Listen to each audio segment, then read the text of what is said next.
जो हमारे चैनल, ठीक है, जैसा कि हमने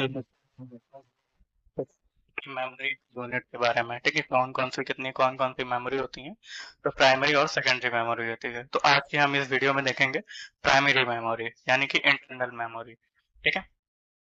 लास्ट वाले वीडियो में हमने देख लिया था। अब हम इसके आगे बढ़ते हैं बिना टाइम गवाए, चलिए स्टार्ट करते हैं।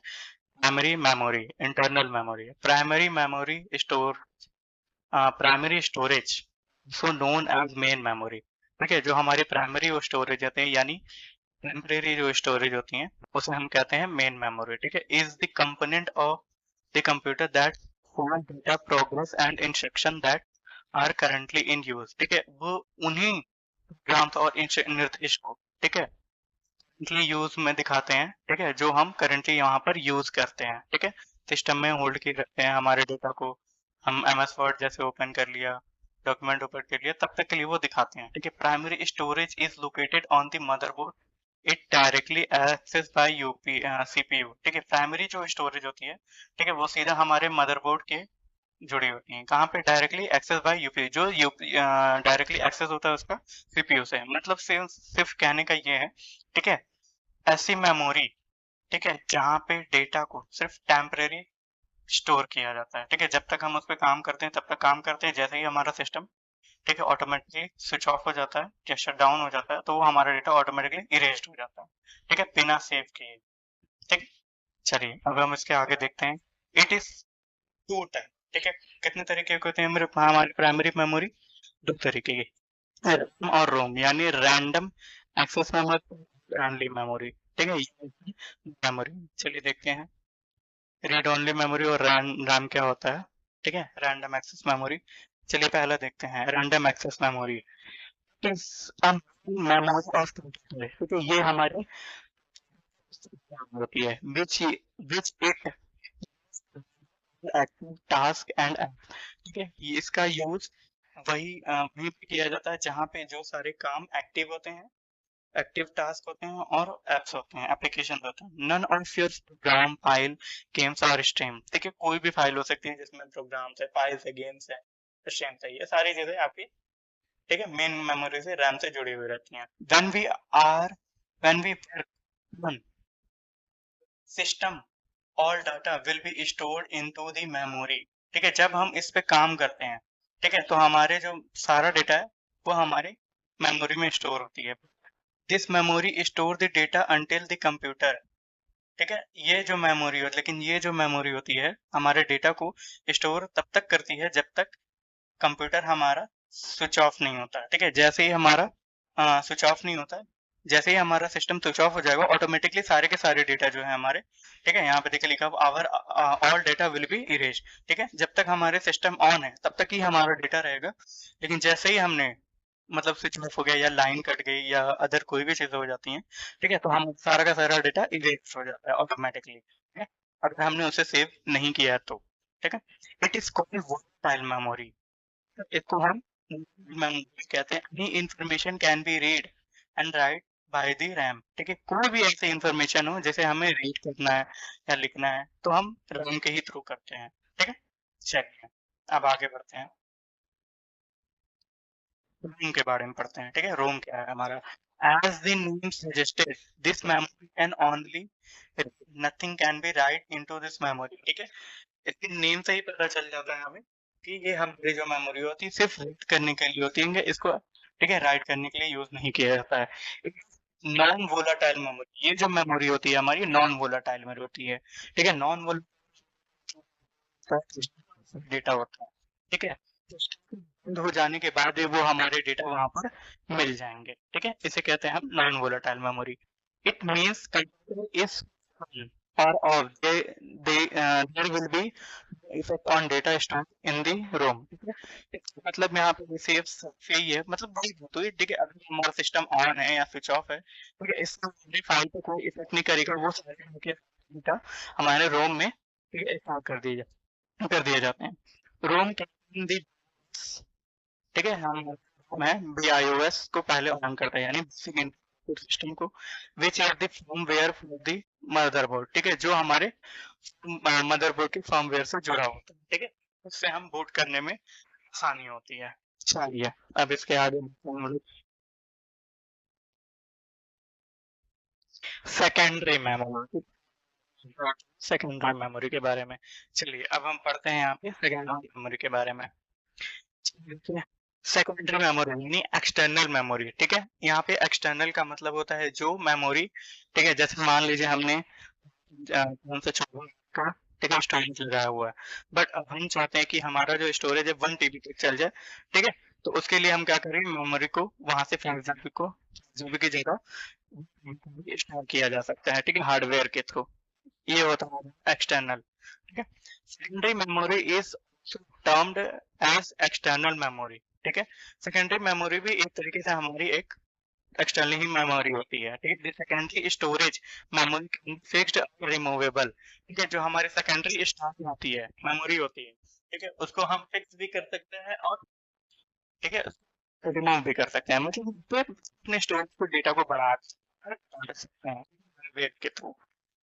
Storage memory is an internal storage memory, जो हमारी फिक्स्ड स्टोरेज मेमोरी होती है, जैसे कि RAM, ठीक है, वो हमारी इंटरनल मेमोरी फिक्स्ड मेमोरी होती है, ठीक है। Like hard disk is fixed inside the computer, जो हमारी हार्ड डिस्क होते हैं वो ऑलरेडी कंप्यूटर के अंदर फिक्स्ड कर दिए जाते हैं, ठीक है। We can easily store or transfer from one computer or device to another, ठीक है, जो हम इजिली आसानी से अपने एक डेटा को एक कंप्यूटर से दूसरे डिवाइस में, ठीक है, स्टोर कर सकते हैं। प्रोसेसर, ठीक है, can access this data directly from this memory, ठीक है, जो हमारा प्रोसेसर होता है, हमारा प्रोसेसर डायरेक्टली इसको एक्सेस नहीं कर सकता फ्रॉम दिस मेमोरी, ठीक है, हमारी मेमोरी से। इट्स डेटा मेमोरी, ठीक है, पहले क्या करेगा, ठीक है, किसी भी डेटा को अगर हमें एडिट करना है तो उसके प्राइमरी मेमोरी में करेगा, then it will be used by CPU, किसके किसके यूज से, सीपीयू के यूज से, प्रोसेसर के यूज से क्या करेगा, मेमोरी में कन्वर्ट कर देगा उसको, ठीक है, जिसे हम रीड भी कर सकते हैं और कर सकते हैं। अब आते हैं हम यहाँ पे सम एग्जाम्पल सेकेंडरी मेमोरी, ठीक है, सेकेंडरी के बारे में एग्जाम्पल देख लेते हैं यहाँ पे। चलिए, okay, some example secondary memory FD floppy disk drive is an external secondary storage device, ये हमारी जो होती है secondary external होती है that can store data permanently, जो हमारे डेटा को परमानेंटली स्टोर कर लेती है। It is a data traveling device, it holds 1.4 MB 4 MB data, ठीक है। ये डेटा ट्रैवल मतलब इसको करती है, कहीं किया जा सकता है कहीं भी, ठीक है। इसकी जो डेटा होती है 1.44 डेटा होल्ड किया जा सकता है, ठीक है। इसकी बात हो रही है यहाँ पे। Floppy disk is a type of storage, ठीक है, हमारा जो फ्लॉपी डिस्क होता है वो भी एक तरीके का स्टोरेज मीडिया होता है that read data storage information, ठीक है, जो हम डेटा को रीड करने के लिए होता है। डेटा में जो इंफॉर्मेशन होती है वो हमें रीड करने के लिए यूज किया जाता है।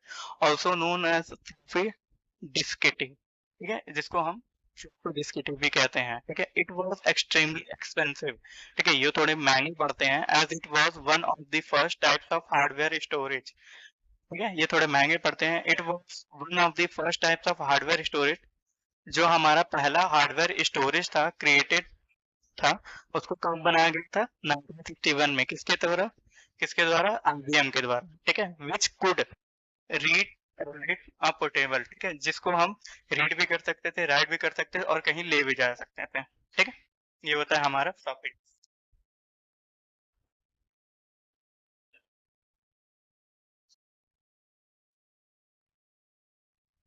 चलिए अब यहाँ पे देखते हैं टाइप्स ऑफ फ्लॉपी डिस्क।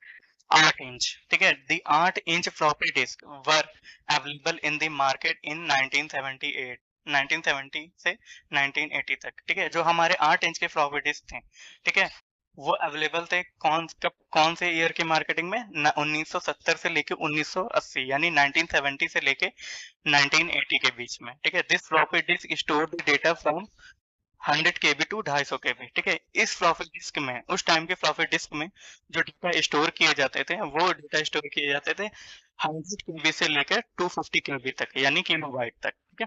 अब 5.25 इंच ठीक है, they were introduce in the market in the 1980 and at that time they were quite expensive. ठीक है, ये कब आया था? ये हमारा 1918 में इंट्रोड्यूस किया गया था। ठीक है, और उस समय के टाइम में ये बहुत महंगा मिलता था। ठीक है, this floppy disk store data from 160 to 1.2 MB। उस टाइम के फ्लॉपी डिस्क में, ठीक है, 160 से लेके 1.2 MB तक डेटा इसमें स्टोर किया जा सकता था। चलिए देख लेते हैं 3.5 इंच फ्लॉपी डिस्क।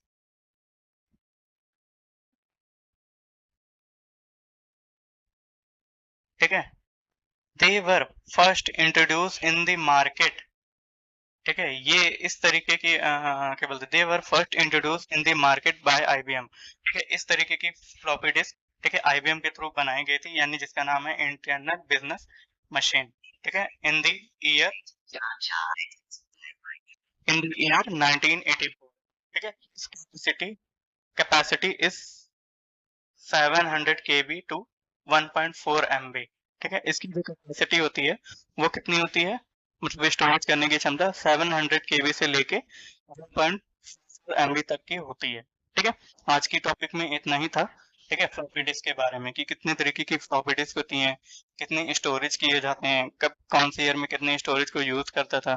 तो ये हमारे फ्लॉपी डिस्क के बारे में था। ठीक है, अब इसके आगे हम बढ़ते हैं और देखते हैं यहाँ पे कौन कौन से हमारे क्वेश्चन में आने वाले हैं कंटेंट, उसको हम पढ़ेंगे। बट आज के लिए हमारा इतना ही था। बट हम अभी फिलहाल और करते हैं कि कंपैक्ट होती है, यानी सीधे हम अपने नेक्स्ट वीडियो में देखेंगे। ठीक है, तो लास्ट तक मैं आता था तो इसके बाद आगे बढ़ते हैं ऐसे ऐसे। ठीक है, गलती हो जाती है तो उसको कमेंट सेक्शन में आप ऐड कर सकते हो और हमें बता सकते हैं, हम उसके लिए अलग से एक अपलोड कर देंगे। ठीक है, इसके लिए इतना ही था। Thank you.